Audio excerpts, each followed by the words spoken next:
This is part 2 of my video on Google Search On 2022. Their virtual event, admittedly dedicated to search and updates they're making to search. Everything from the traditional kind of search engine results pages through to maps and so on and so forth.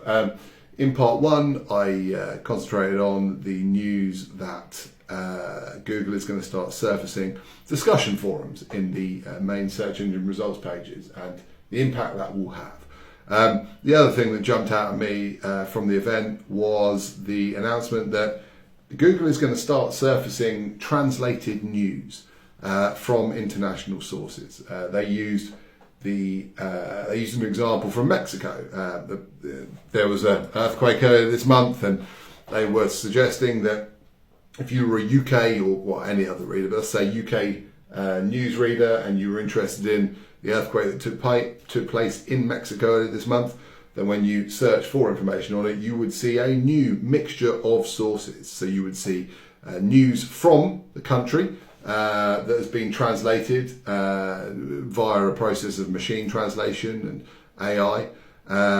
So you'd see these translated news sources, so Mexican news sources translated into English, alongside the traditional UK and international news that you would expect to see.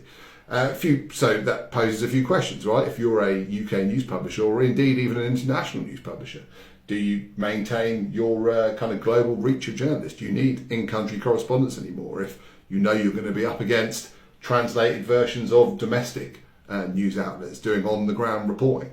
It also means you'd imagine more traffic for those international news publications, right? So if you're going to start seeing spikes in users from all over the world if you're a Mexican news publisher that's being translated into English.